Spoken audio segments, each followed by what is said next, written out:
සජීවීව ගෙන එන මාධ්‍ය සාකච්ඡාව සමගිනුයි ඔබ සම්බන්ධ වෙන්නේ සිටියේ. පුනරුත්පත්ති අපගේ මාධ්‍ය සාකච්ඡාව ප්‍රවෘත්ති දෙපාර්තමේන්තුවේ නිලත breakingnews.lk ඔස්සේ ඒ වගේම ප්‍රවෘත්ති දෙපාර්තමේන්තු YouTube නාලිකාව Facebook පිටුව ඔස්සේ සජීවීව ප්‍රචාරය වනවා. ඒ වගේම TV channel කලාංග 20 event TV ඔස්සේ මෙම මාධ්‍ය සාකච්ඡාව සජීවීව ප්‍රචාරය වනවා.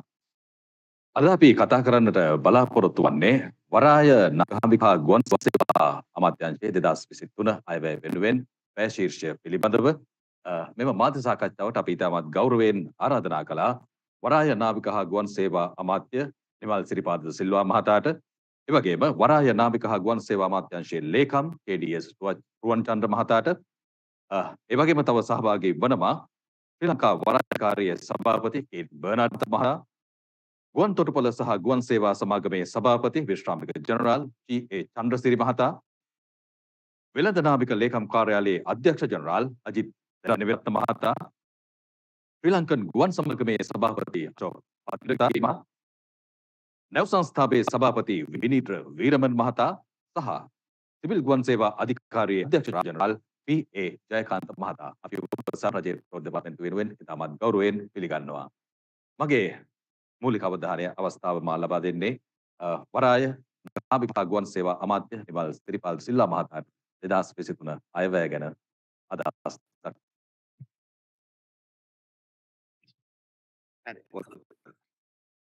සියලුම දෙනාට සුබ උදෑසනක් හා සුබ දවසක් ප්‍රාර්ථනා කරනවා.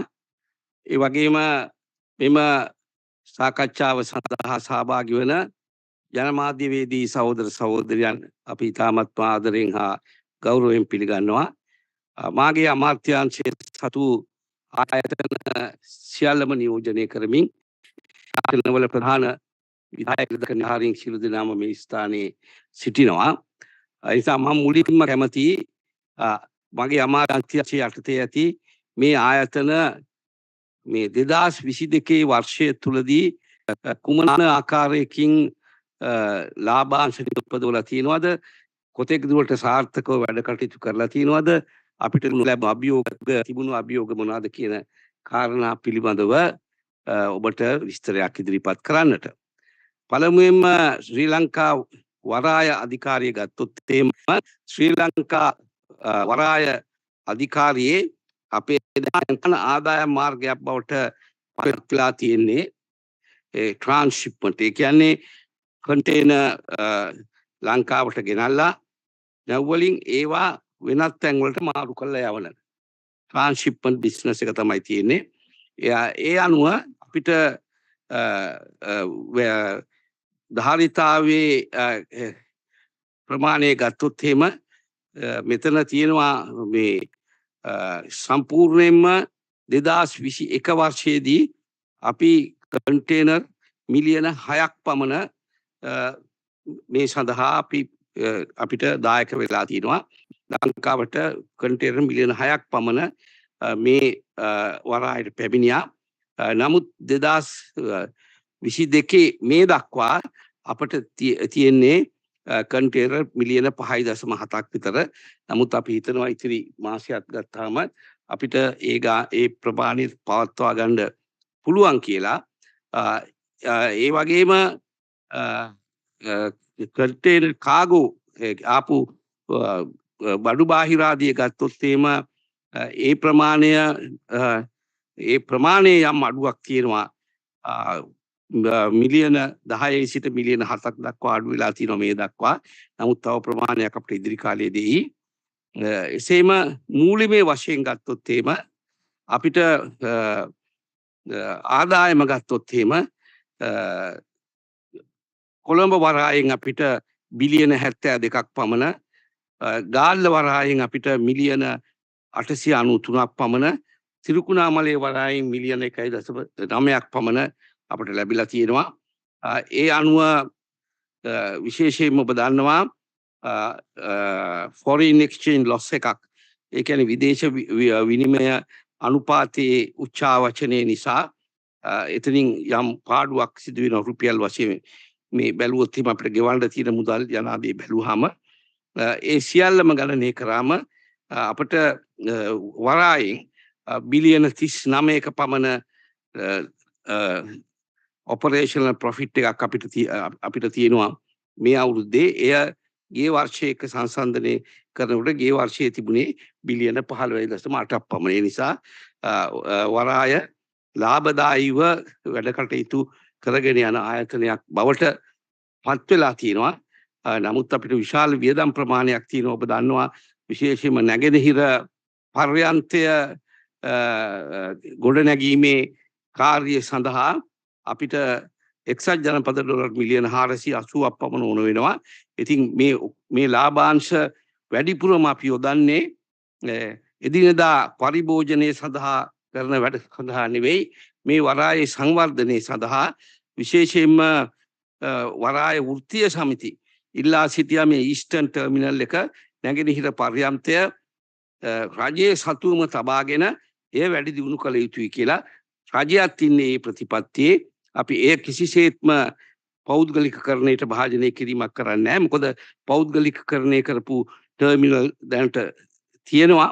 ඒ වගේම අදානි සමාගමත් ඇවිල්ලා එක්සත් ජනපද ඩොලර් මිලියන 780ක වියදමින් තවත් බටහිර පර්යන්තයේ ටර්ක් පතයක් සකස් කරනවා.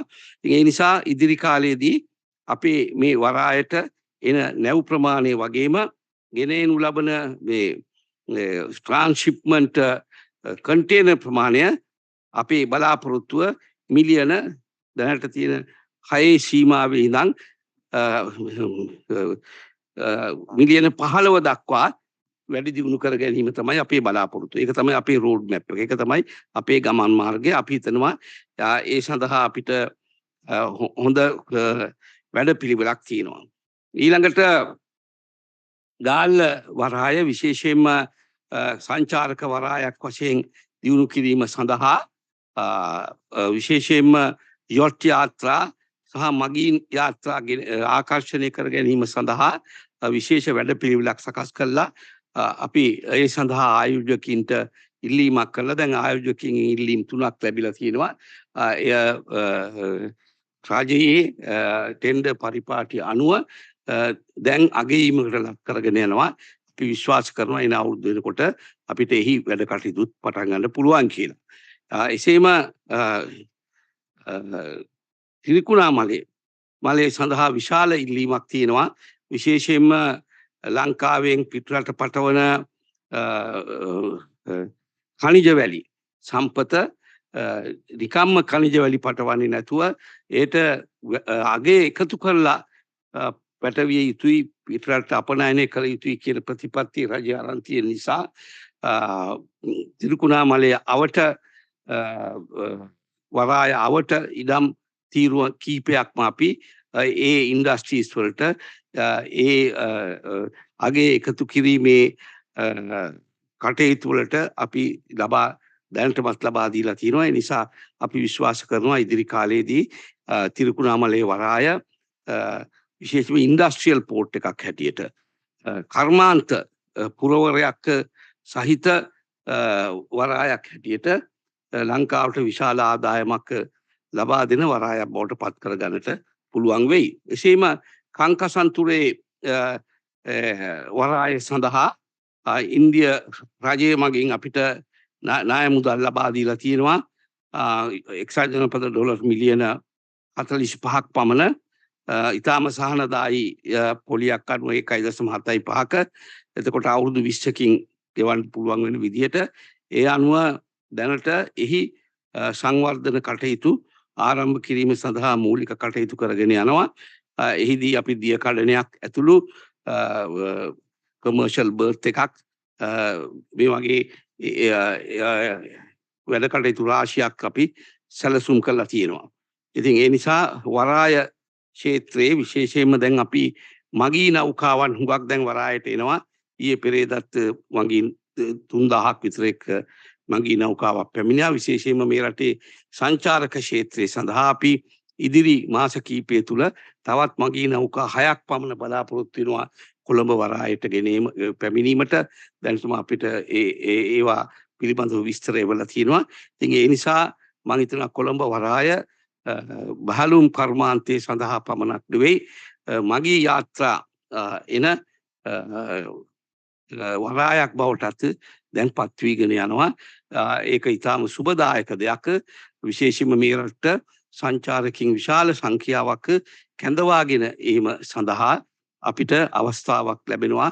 මේ තුලින් අවුරුදු ගණනාවක් කොවිඩ් අර්බුදය සහ රටේ තිබුණු දේශපාලන හා ආර්ථික අස්ථාවර භාවය නිසා මේ සත් ලංකාවේ ප්‍රතිරූපය පිළිබඳව විවිධ අය විසින් කරනු ලබන අසාධාරණ විවේචනය හා මිස්ඉන්ෆර්මේෂන්, ඒ කියන්නේ බොරු දේවල් ප්‍රචාරය කරලා ලංකාවේ කාටවත් කණ්ඩ නැහැ, යන්න ඉඩ තැනක් නැහැ, ඊටම අසරණයි, ඒක නිසා එන්න එපා කියන ප්‍රචාරයත් බොහෝ විරුද්ධවාදීන් ගෙන ගිය නිසා මේ රට සංචාරකින් එීමේ අඩුවීමක් වුණා. නමුත් දැන් අපිට පේනවා සංචාරකයන්ට පෙනී ගිහිලා තියෙනවා. ඔවුන් ලංකාවට පැමිණලා ගියාම ඔවුන් ලංකාව පිළිබඳව ඉතාම හොඳ කියනවා. ලංකාවේ ඔවුන් බලාපොරොත්තු වූ තත්වයට වඩා ඉතා හොඳ තත්ත්වයක් බිම්මට්ටමේ තියෙනවා කියන පණිවිඩය දැන් ලෝකයට ගිහිලා තියෙනවා. ඒ නිසා තමයි වැඩිම මගී නෞකා පැමිණෙන්නේ. ඉතින් ඒ නිසා අපිට ඒ වගේම විශේෂයෙන්ම නැව්වලට අවශ්‍ය සේවාවන් සැපයීම සඳහා අපි බංකරින් ෆුවල්, ඒ කියන්නේ නැව්වලට තෙල් සැපයීමේ ක්‍රියා මාර්ගය සඳහා වරායේ පහසුකම් තිබුණේ මීටර් ටොන් 25000ක් පමණයි ගබඩා කරන්න පහසුකම් තිබුණේ. දැන් අපි ටොන් ලක්ෂයක් පමණ දක්වා වැඩි කිරීම සඳහා පෞද්ගලික අංශයේ ආයෝජන ඉල්ලලා තියෙනවා. වරායත් සමග ජොයින්ට් වෙන්චර් වලට ඇවිල්ලා අපි වරායේ ඉඩම් ලබා දීලා ඔවුන්ගේ වියදමින් ටැංකි හදලා විශාල විදේශ විනිමය ප්‍රමාණයක් එකතු කර ගැනීමේ ඒ ක්‍රියාවලිය දැන් යනවා. ඒ වැඩ කටයුතු වෙන පෙබරවාරි මාසය වෙනකොට අපිට පටන් ගන්නට පුළුවන්. ඒ නිසා ඒ වගේම වරාය සේවකයන්ගේ සුබ සාධනය පිළිබඳව අපි වැඩ කටයුතු දෙකක් කරලා තිනවා. එකක් තමයි වරායේ සේවකයන්ගේ මුළු තැන්ගය අලුතෙන් හදලා නවීන පන්නේ මුළු තැන්ගයක් හදලා ඊටාම සෞඛ්‍ය ආරක්ෂක ආකාරයට ඔවුන්ට කෑම බීම ලබා දීමේ ක්‍රියාවලිය දැන් අපි පටන්ගෙන තිනවා. ඒ වගේම විශේෂයෙන්ම මුළු තැන්ගෙහි වැඩ කටයුතු සඳහා වෘත්තීය සමිති සියලු දෙනාගේම සහයෝගය ලබා ගනිමින් ඔවුන් විසින් පත් කරනු ලබන කොමිටියක් මගින් තමයි දැන් අපි වරායේ මුළු තැන්ගේට සඳහා අවශ්‍ය බඩු බාහිරාදිය මිලදී ගන්න. මේ පිළිබඳ හුඟක් විවේචනය තිබුණා. දැන් ඒ විවේචනය බොහෝ දුරට අඩු වෙලා තියෙනවා. මම ස්තුතිවන්ත වෙනවා වෘත්තීය සමිති වලට ඔවුන් මේ ක්‍රියාවලියේදී අපිට දෙන දායකත්වය පිළිබඳව. ඒ වගේම වරාය සේවකයින්ගේ සුබ සාධනය සඳහා මෙතෙක් තිබුණු රක්ෂණ ක්‍රමවලින් ඔවුන්ට බලාපොරොත්තු වුණු සුබ සාධනය ලැබුණේ නැහැ. විශේෂයෙන්ම ඔවුන් මිය ගිය අවස්ථාවකදී ඔවුන් අසරණ බවට පත් වෙනවා. ඒ නිසා ජීවිත රක්ෂණයක් සමග සේවය කරන අවස්ථාවේදී සිදුවෙන අනතුරු ඒවා සඳහාත් ඔවුන්ට අවශ්‍ය වෛද්‍ය ආධාර ලබා ගැනීම සඳහාත් සුවිශේෂී වූ රක්ෂණ ක්‍රමයක් වරාය සේවකයන්ට ලබා දීම සඳහා දැන් අපි කටයුතු සැලසුම් කරගෙන යනවා. ඉතින් ඒ වගේම වරායේ බොහෝ අනවශ්‍ය වියදම් කපා හරිමින් නව ආයෝජන ලබා ගැනීමේ ක්‍රියාවලියක අපි යෙදিলা තියෙනවා. දැනට වරායේ අපට විශේෂයෙන්ම ආසියානු සංවර්ධන බැංකුව මගින් ලබා දෙනු ලබන එලිවේටඩ් හයිවේ අර ගුවනින් යන පාරක් අපිට ලබා දීලා තියෙනවා. ඒ පාරේ වැඩ කටයුතු අවසන් වුණායින් පස්සේ වරාය මීට වඩා සුන්දර පරිසරයක් හරිත වරායක් බවට පත් කිරීමේ කටයුතු අපිට ආරම්භ කරන්න පුළුවන්. ඊළඟට වෙළඳ නාවික ලේකම් කාර්යාලයෙන් තමයි නාවිකයන්ගේ සේවය විවිධ නැව් සමාගම් සඳහා ලබා දීමට අපි කටයුතු කරන්නේ. විශේෂයෙන්ම ශ්‍රී ලාංකික තරුණයන් සහ නාවිකයන් සඳහා රැකී රක්ෂා අවස්ථා ලබා දීම අපි පුළුල් කරලා තියෙනවා. 2021 වර්ෂයට වඩා මේ වෙනකොට අපිට නාවිකයන් සේවයේ යෙදවීම, ප්‍රවීණතා සහතික ලබා දීම, ඉංජිනේරු සහතික ලබා දීම යනාදී අපි ඒ තුලින් කරලා තියෙනවා. විශේෂයෙන්ම මේ ක්ෂේත්‍රය තුල මම කියන්නට ඕන අපි දැන් මහපොළ අපේ ට්‍රේනිං සෙන්ටර් එක අපේ පුහුණු මධ්‍යස්ථානය අපි සඳහා මං අලුතෙන් ඉඩම් සහ ගොඩනැගිල්ල ලබා දීලා තියෙනවා. දැනට පුහුණු කරනු ලබන කැඩෙට්ලා නාවික ආධුනිකයන්ගේ ප්‍රමාණය වැඩි කරලා විශේෂයෙන්ම විදේශ හා දේශීය නෞකාවන්හි සේවය සඳහා වැඩි තරුණයන් පිරිසක් යොදවා ගැනීමට අපි දැන් කටයුතු කරගෙන යනවා. පළවෙනි කණ්ඩායම අපි 100ක කණ්ඩායම ජනවාරි මාසයේ බඳවා ගන්න අතර සෑම මාස 3කටම සැරයක් මේ නාවිකයන් බඳවා පුහුණුව සඳහා වරාය අධිකාරිය තුලිනුත් ඒ පුහුණුව ලබා දීමේ කටයුතු කරනවා පෞද්ගලික අංශයෙන් කරන කාර්යයට අමතරව. ඒ නිසා මේ ක්ෂේත්‍රය අපිට ඉතාමත් වැදගත් විශාල ඉල්ලීමක් තියෙනවා නාවිකයින් සඳහා.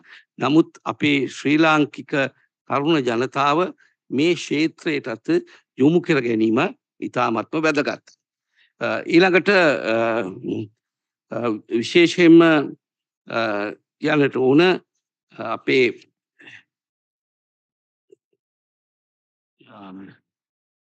නැව් සංස්ථාව විශේෂයෙන්ම නැව් සංස්ථාවේ අපිට තියෙන නැව් දෙකයි. මේ නැව් දෙකෙන් හුඟක් අපි කටයුතු කරේ ගල් අඟුරු ලංකාවට ආනයනය කිරීමේදී මේ නැව් යොදා ගැනීම. දැන් අපි එයිනුත් බැහැරව ගිහිල්ලා මේ නැව් අපි විදේශ සමාගම් වලට කුලියට දීමෙන් අපිට උඳල් ලැබිලා තියෙනවා මේ අවුරුද්දේ ඇමරිකන් ඩොලර් මිලියන 12ක් පමණ. ඒක ගිය සැරේට වඩා ගොඩක් වැඩි 4 ගුණයක්. නැව් සංස්ථාවත් අපි අලුත් ව්‍යාපෘති ගණනාවක්ම සකස් කරලා වැඩ කටයුතු කරගෙන යනවා. ඒ වගේම නැව් සංස්ථාව වඩාත් පුළුල් සංස්ථාවක් බවට පත් කිරීමට හිරිමාව බණ්ඩාරනායක මැතිණියේ කාලේ නැව් 17ක් අපිට තිබුණා. දැන් තියෙන්නේ අපිට නැව් 2යි. නමුත් අපිට නැව් මේ තියෙන ආර්ථික රටේ තියෙන ආර්ථික අවපාදය හා ඩොලර් හිගේ නිසා අපිට තව නැව් ගැනීමට මේ අවස්ථාවේදී හැකියාවක් නැහැ. නමුත් අපේ දීර්ඝකාලීන බලාපොරොත්තු වෙන්නේ මේ නැව් සංස්ථාවේ තියෙන නැව් ප්‍රමාණය අපේම නැව් ප්‍රමාණයක් අඩු ගානේ 4-5ක් දක්වාවත් ඉදිරි අවුරුදු 4-5 තුළ අපි වැඩි කර ගැනීමේ පිළිවෙලක් අපි ක්‍රියාත්මක කරනවා. ඒ වගේම සිවිල් ගුවන් සේවා අධිකාරිය මේ විශේෂයෙන්ම අපි කරන්නේ ලංකාවේ ගුවන් යාන හා ගුවන් ගමන් පිළිබඳව අන්තර්ජාතික ICAO සංවිධානයේ මගින් නියම කරනු ලබන ප්‍රමිතීන් අනුව කටයුතු කිරීම එක ඉතාමත්ව වැදගත්. එහෙම කරේ නැත්නම් අපිට අන්තර්ජාතික ගුවන් සේවා පවත්වාගෙන යන්න පුළුවන් වෙන්නේ නැහැ. ඒ ස්ටෑන්ඩඩ්ස් වලට අපි කරන්නට ඕන. ඒ සඳහා නව නිර්මාණශීලී වැඩ කටයුතු රාශියක් එන් කරලා තියෙනවා. ඒ වගේම අපේ ආදායම වැඩි කරගෙන තියෙනවා. මේ මොන ප්‍රශ්න තිබුණත් එයත් ලාභ වශයෙන් දුවන ආයතනයක්. 2018 අපිට මිලියන 1300ක ලාභයක් තිබුණා. 2019 මිලියන 1350ක 2020 ඒක 234 බැස්සා. මේ කොවිඩ් මේ ප්‍රශ්නය නිසා ලංකාවට පැමිණෙන ගුවන් මගීන්ගේ සංඛ්‍යාව අඩුවීම නිසා. නමුත් 2021 අපිට මිලියන 329ක ලාභයක් තිබුණා. මං සතුටුයි කියනට 2022 මේ වෙනකොට අපි මිලියන 2153ක ලාභයක් ගුවන් සේවා අධිකාරිය ලබාගෙන තියෙනවා. ඒක අපේ සතුටට කාරණයක්. ඒ වගේම ගුවන් සතුපලහ ගුවන් සේවා සමාගම මේ ගුවන් සේවා සමාගම අපි දිගටම වගේ ලාභදායීව පවත්වාගෙන ආපු සමාගමක්. නමුත් අපිට පසුගිය වසර 2 තුලදී අපිට ලාභයක් ලබා ගන්න පුළුවන් වුණේ නැහැ. ගුවන් කොවිඩ් අර්බුදය නිසා සහ ගුවන් අපේ ගුවන් තොටුපොළවල සඳහා පැමිණෙන මගීන් ප්‍රමාණය ගුවන් යානා ප්‍රමාණය අඩු වුණා. නමුත් මේ වර්ෂයේදී අපි ලාභ උපදවන ආයතනයක් බවට පත් කරගෙන තියෙනවා. විශේෂයෙන් මෙතනදී කියන්න ඕනේ එහි අපිට තියෙන ප්‍රශ්නය තමයි අපි මේ කටුනායක ගුවන් තොටුපොළින් අපි ලබා ගන්නා ලාභය ෂේ වෙලා යනවා මත්තල සහ රත්මලාන මේ ගුවන් තොටුපොළ සඳහා අපි කාර්ය මණ්ඩල සහිතව අපි පවත්වාගෙන යන්නට ඕන දෙවෙනි ගුවන් තොටුපොළක් රටට අවශ්‍ය නිසා නමුත් ඒ සඳහා අවශ්‍ය ප්‍රමාණයට ගුවන් යානා සහ මගින් ඒ ස්ථානට පැමිණෙන්නේ නැහැ. නමුත් අපි ඒවා යම් ආකාරයකින් වැඩි දියුණු කළ හැකි ක්‍රමවේදයන් ගැන දැන් සොයාගෙන යනවා. නමුත් සමස්තයක් වශයෙන් මේ සමාගම අපි ලාභ ලබන මට්ටමකට දැන් ගෙනලා තියෙනවා මේ අවුරුද්දේ. පහුගිය අවුරුදු දෙකේ පාඩුවක් සිදු වුණත් ඊළඟට ශ්‍රී ලංකන් ගුවන් සමාගම පිළිබඳව කියන්නට තියෙන්නේ පහුගිය කාලය තුලදී විශේෂයෙන්ම ගිය වර්ෂයට වඩා ඉතා හොඳ performance එකක් අපි කළා තියෙනවා. අපේ operational profits මේ ක්‍රියාත්මක කිරීමේ සුළු ලාභයකුත් අපි ලබාගෙන තියෙනවා. නමුත් මේ ගුවන් සේවාව සඳහා අවුරුදු ගණනාවක් තිස්සේ එකතු වෙච්ච ණය ප්‍රමාණය නිසා තමයි අපිට මේ ගුවන් සේවාව සාර්ථක ලෙස ලාභදායී ලෙස ගෙන්නන්න බැරි වෙලා තියෙනවා. මොකද ඒ ණයට පොලි එකතු වෙනවා. අපේ බැලන්ස් ෂීට් එක හොඳ නැහැ. බිලියන 1.1ක් පමණ ණය තියෙන නිසා ඒ නිසා දැන් ඒ ප්‍රතිව්‍යුහගත කිරීමේ කාර්යයට අපි දැන් අත ගහලා තියෙනවා. ඒ පිළිබඳව දැනට මම කැබිනට් සංදේශයක් ගෙනහිල්ලා මේ ප්‍රතිව්‍යුහගත කිරීම පිළිබඳව යෝජනා ඉදිරිපත් කළා තියෙනවා. ඒකේ යෝජනා මම හිතන්නේ ඊයේත් විශේෂයෙන්ම මේ පාඩු ලබන ආයතන ප්‍රතිව්‍යුහගත කිරීමේ විශේෂ කමිටුවක් තියෙනවා භාණ්ඩාගාරේ. ඒ කමිටුව ඉදිරියට අපේ යාලංකා සමාගමේ අපේ සභාපතිතුමා ඇතුළු කණ්ඩායම ගිහිල්ලා මෙහි තියෙන තත්ත්වය පිළිබඳව පැහැදිලි කරලා දීලා ඔවුන්ගේ මඟ පෙන්වීමත් අනුව තමයි අපි මේ ප්‍රතිව්‍යුහගත කිරීමේ කටයුත්ත කරන්නේ. විශේෂයෙන්ම සේවක අයිතිවාසිකම් වලට මුල් තැන දෙමින් අපි සේවක අයිතිවාසිකම් කප්පාදු කළා කිසිම ආකාරයකින් ප්‍රතිව්‍යුහගත කිරීමට අපේ අදහසක් නැති බවත් කියන්නට ඕන.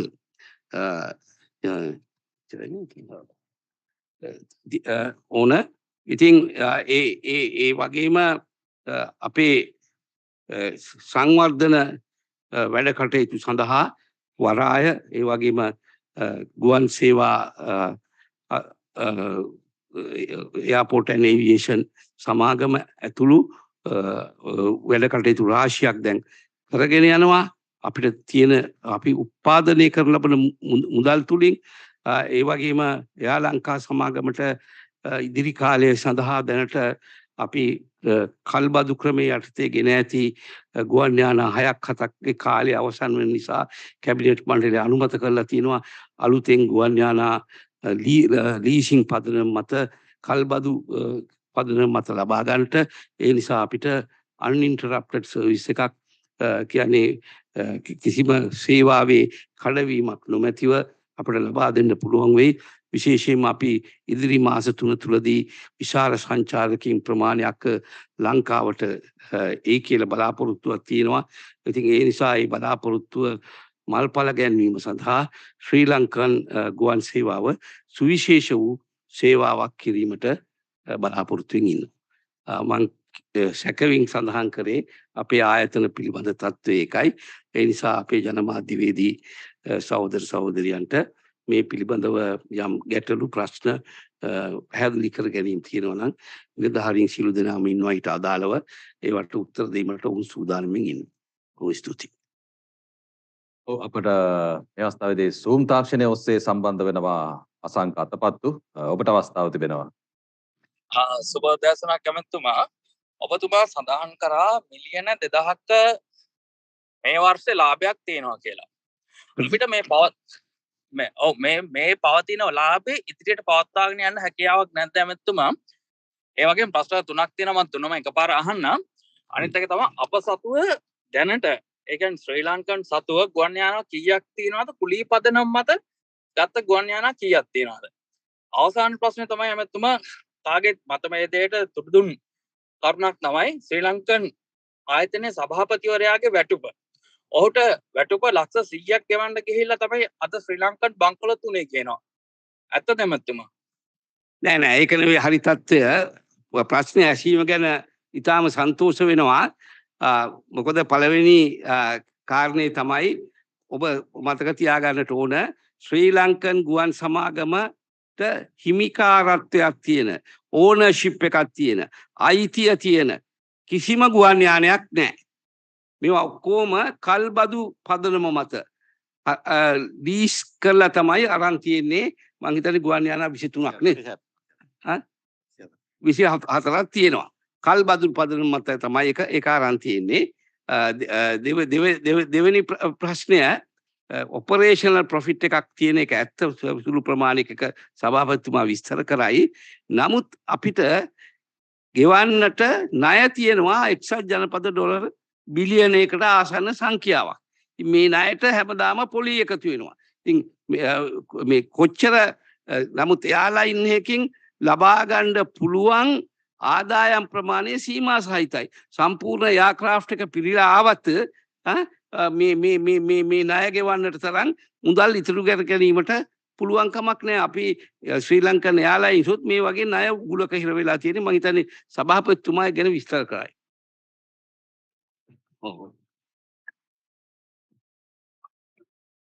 දැන් ඔබතුමා අහපු ප්‍රශ්නෙට මේ ඔපරේටිං ප්‍රොෆිට් එක අපේ අද වෙනකම් මේ අවුරුද්දේ බිලියන 34ක් තියෙනවා.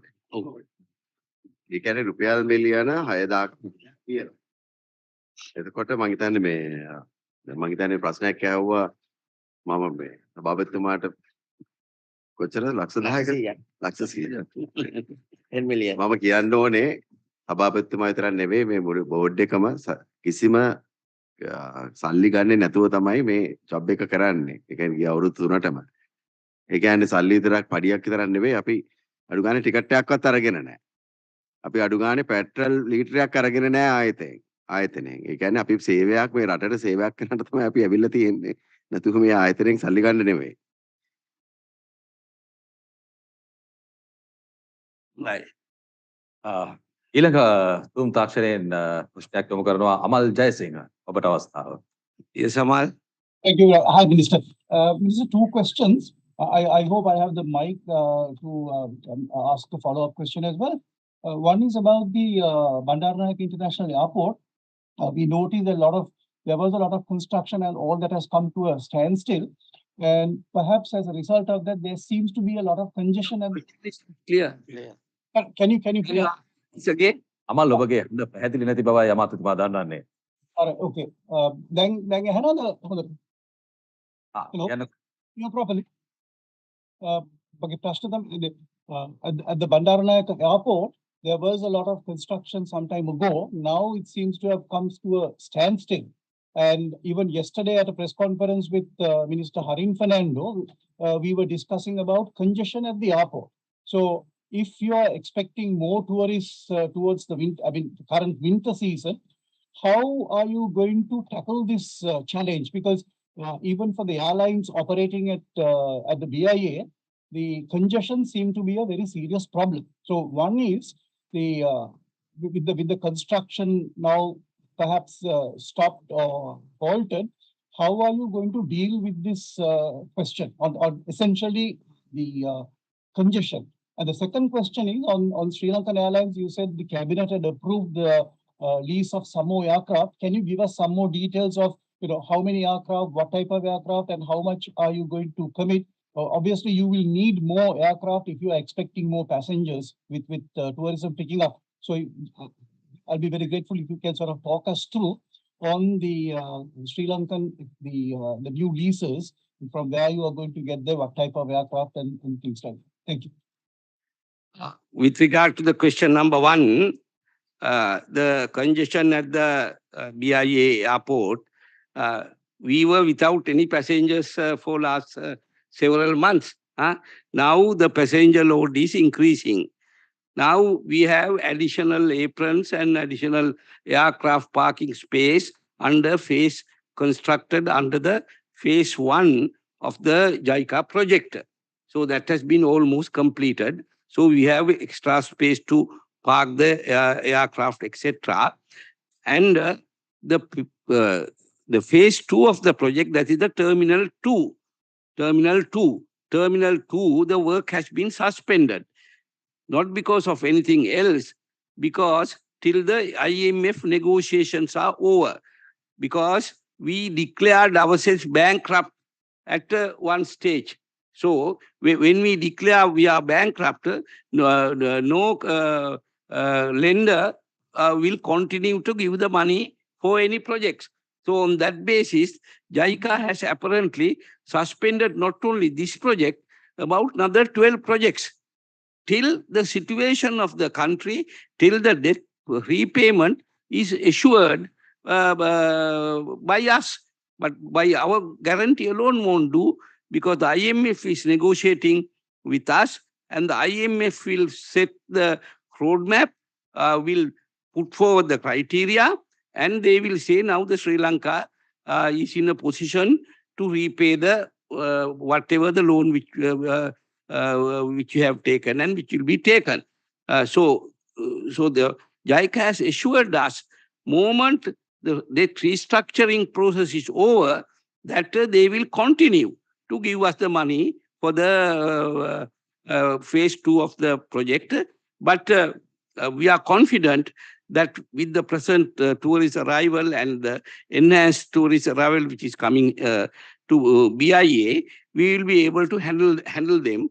But it is good that if we could finish the construction of the Terminal 2 also. But in any case, even if they give the money now, it will take another 2 years to complete the Terminal 2 project. But in the meantime, for the cargo, as a cargo hub, now we have put up a lot of buildings and cargo space in the BIA, which will be opening up on the 1st of January. And a lot of other renovation work has been completed. And now the airport is looking very much better than it was. And so we are confident. There may be a little congestion, but we'll be able to manage that in the airport. But I'm sorry, Minister, you talked about the first phase adding more parking space for aircraft. But actually, as a result of the construction, even the additional parking that you have under phase 1, now that has been shut down. Even the refueling facilities have been shut down. So the planes are parked quite a distance away from the terminal. And I think Sri Lankan has to bus passengers back and forth, and that's causing a lot of problem. And the time that I went to the airport, out of 2 baggage belts, only 1 was working. And even the X-ray machines, some of them are not working. So all passengers have to go through just 3 gates. So this seems that there are sort of very long queues and delays at the airport. So I'm sure people like Sri Lanka would be facing quite a lot of this brunt of this. So what are there any alternative things? I mean, whatever you said about phase 1, most of that has been suspended or stopped because of the construction that's going not going on, but the construction that has been halted. So how are you going to address the immediate problem? Thank you. Right. Thank you. The chairman of the airport and aviation, I think it's my duty to answer those questions. The first of all, about this airside congestion, what you told us. We have already put up another additional apron there that we call apron E11, we call it, apron E. And we have the capacity to park the additional 23 aircrafts there. And over and above that, we have 14 gates. Now, except 1 gate, all other gates are now functional. With this, our construction work going on at their side, Petroleum Corporation also doing certain amount of work, fuel hydrogen requirements. That also has been completed now, except 1 gate that will be completed by end of January. This congestion, normally, when you do the construction work, the airside, the airport, basically those congestions comes. So that's why we have worked out plans with the contractor and also with our consultants to give space for the buses and other transport to go in that area. We have already done that. We have been functioning like this for the last 3 months. Of course, there are certain problems for passengers and all. We have to understand that. But our plan also until such time this entire operation is completed in a 2 years' time to give as much as possible facilities for the passengers to come to the airport. If they, from air side, if they disembark to come to the airport, it will take about half an hour maximum. And we are trying our level best to give that facility in future as well. Over and above that, inside the airport, now we have the facility for to accommodate 6 million passengers annually. As it is, what we get is only about 12,000 passengers per day. Now, since yesterday, 1st of December, we have about 16,000 passengers using this airport. We can go up to 23 passengers per day. We have the facility, but then the maximum capacity. Still, we are within. So I don't think there's any major issue. We are also working on various plans as and when you see that the congestion is there, we are working on our own plans. And immigration area and customs area also, they are doing their level best to see that somehow we manage this. So far, we have not got that much of problem from the passenger side, not big complaints. Other thing what you ask is how about the X-ray machines? We have all the state-of-the-art X-ray machines there. If someone says that it is not there, it is not true because the Civil Aviation Authority, the gentlemen, they are the people who are giving us the license. So you can ask from them how it functions. We have already got additional 7 X-ray machines last year and the brand new machines as per the ICAO standard that also functioning. We have already ordered another 10 X-ray machines, which will come in another 1 year's time. Until such time, we have the Terminal 2 operation coming up and it is completed, the entire the terminal side, build it. We are quite capable of handling the passenger flow as it is. And as and when there's a requirement with the assistant of the Honorable Minister and the guidance, and also the other officials who are supporting us, the immigration side, the customs side, somehow we'll manage and we'll do it properly. According to our understanding, we are doing quite well at the airport at the moment. Thank you. About that. Yes. So Amal, I think you asked about the, reflating, correct? Are you there? Amal Jayasinghe මේ අවස්ථාවේදී සුන්තාක්ෂණයෙන් ඉවත් වෙලා තිබුණු බව පේන්නේ. ඔව් මීළඟ අවස්ථාව අපි Because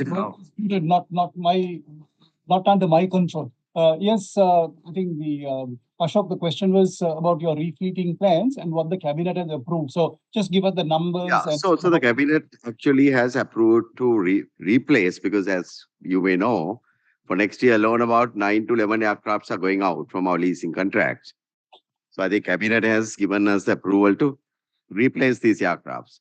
So I think we need to wait till, obviously that we need to go through the procurement, process, and we will call for RFPs.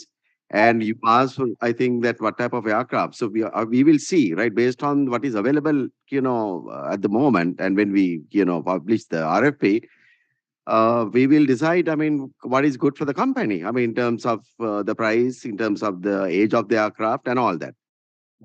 So basically you are in the market for up to 11 aircraft next year. Let's see what is available, right? Obviously that we will have to replace within the next 1 year. But I think, if there are things available faster, because there are about 3 to 4 aircrafts are going out within the next 3 to 4 months. So I think that would be our priority. So, but if there are things available at cheaper, because we also know that the travel demand has increased. So obviously, right, if you wait longer, probably, right, the cost is going to go up. So I think we also have to analyze carefully and see what is good for the airline and what is good for the country. So I think we will make the best and the appropriate decisions, based on the offers what we are getting. Thank you. මීළඟ අවස්ථාව ලබා දෙනවා සන්ත ඔබට. Thank you very much. Few questions on the aviation side. The Sri Lankan was earlier supposed to be privatized, the subsidiaries separately.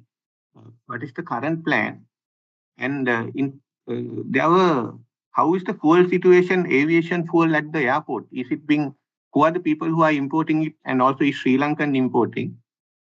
And also, Mr. Padirage, there were some lease outstandings at Sri Lankan. I was wondering whether that will hamper your acquisition. On the port side, can you give us an update on the East Terminal, and also whether you are servicing your debt, whether the debt moratorium has affected the SLPA in any way, and whether and give us some update about the payments that you get from SAGT and CICT. How much was it last year? Are they good? Are they improving? And from the civil aviation side, are there any new airlines approved? And Minister, also, have you ever considered the PPP for the airport now that the debt problem is there instead of getting more debt? Not 12 questions. I don't know where to start with. First of all, ECT, we are funding from the money available in the Port Authority. Up to now, we have paid advance for the gantry cranes and for the construction, we have paid all the money as agreed with the contractor. So that is going on well. So we are every penny we collect as dollars, we are keeping them separately and utilizing that for the Eastern Terminal work. So we are confident the Eastern Terminal could be completed within the envisaged time. So there is no problem on that. But it's a difficult task because in view of this Forex problem and the parity rate for the dollar, etc. So we had to pay more in rupees, etc. And in the same time, our deposits in the banks, they have utilized it for urgent other national purposes. So they are releasing that money slowly. I'm happy that now they are releasing that little by little. So with that, we will be able to manage that. With regard to aviation fuel, there was a problem in the country. So I, as a member of the Energy Committee, I had to fight very hard and with the CPC. And I told them they should open up this without keeping the monopoly with the CPC. Now there are one or two private investors who have come. They are bringing the aviation fuel without any problem to us. They pay in dollars and they collect it in dollars from the airlines and pay it back. So now that process is going on well. So we have enough stocks for next 1 month, and there are another 1 or 2 ships coming with aviation fuel. So aviation fuel is not a problem, but I gave a guarantee to all the airlines that the aviation fuel will be available. So I have personally taken that, as the minister, taken the responsibility to provide aviation fuel. So as a result, only a lot of aircraft are coming, especially Aeroflot and other Russian airlines, and all these things, all these planes are coming now. Now Alliance Air is starting their operations from the 12th in Palali Airport. So we are in the right track. What else do you want to have? You asked several other questions. Huh? Yes, the money from SAGT and CICT, the payments, are they making? We have an agreement with them. Yes. The share of certain particular share of income that has to be given to us, 15%, no? 15%. 15%, so that 15%, they are paying regularly. There is no, there are no arrears or anything like that. So they are paying that. There is no problem on recovering money from them. Minister, the default, has it affected? Are you still servicing your commercial loans and the dollar loans that you had, or rupee? No. SLPA has not defaulted a payment of any loans. No. Yeah. All the loans has been paid in time. So for the Sri Lankan Airlines, are you privatizing part by part, or is the whole thing going? What is the current plan? No, there are 2 schools of thoughts, right? And our proposition was that first we sell some 49% of the shares of catering and ground handling realize that money and redeem part of the debt Sri Lanka Airline owns, and thereafter to sell part of the 49% of the shares of the Sri Lankan Airline. That was the proposal. I took it before the cabinet. But in the cabinet, this matter was discussed, and His Excellency the President has referred this matter to the Treasury. There is a special committee sitting on the privatization and the PPP arrangements, etc. All are professionals. They will look at this from a professional angle. And yesterday, the chairman of the Sri Lankan Airlines and the board was summoned before that committee, and they are discussing what is the best way out. So we will be guided by not by a political decision, but by the professional decision that will be given. So, so I think within another 1 or 2 weeks' time, they will consider this and give us a professional decision. Anyway, ultimately, we are bound by the decision of the Treasury, because this is a Treasury-owned company. So we are managing it for them. So with that guidance, we have not yet come to a final conclusion as to whether we are going to sell all these things together or separately. That will be decided in time to come. Okay. අපිට දැන් මේ අවස්ථාවට පැමිණ සිටින මාධ්‍යවේදීන්ට ප්‍රශ්න තිබෙනවා නම් යොමු කිරීමට අවස්ථාව තිබෙනවා.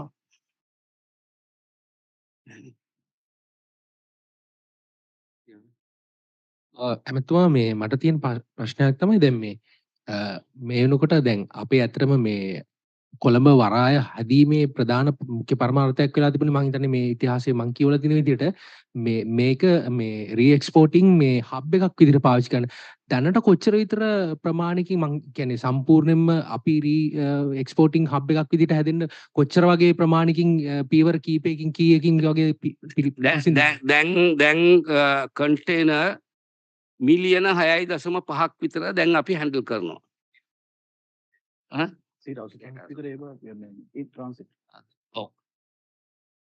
එතකොට දැන් අපේ බලාපොරොත්තුව මේක මිලියන 15ක් කරගන්න. ඒ කරගන්න නම් අපි ECT එක නැගෙනහිර පර්යන්තය සහ බටහිර පර්යන්තය අපි සකස් කරගන්න ඕනි. බටහිර පර්යන්තය අදානි සමාගමට දීලා තියෙනවා. අදානි සමාගමට නෙවෙයි ලංකාවේ අයට තියෙනවා ෂෙයා 147ක්. ඉතුරු ටික තමයි අදානි සමාගමට තියෙන්නේ. නමුත් ECT එක සම්පූර්ණයෙන්ම අපේ වරායට අයිති. මේ දෙකත් ආවයින් පස්සේ අපිට වැඩි නැව් ප්‍රමාණයක් ගෙන්න ගන්න පුළුවන් වෙනවා. වැඩි ට්‍රාන්ස්ෂිප්මන්ට් කන්ටේනර් ප්‍රමාණයක් ගෙන්න ගන්න වෙනවා. එතකොට අපි බලාපොරොත්තුව මිලියන 15 දක්වා නේද? මිලියන 15ක් දක්වා වැඩි කරගන්න.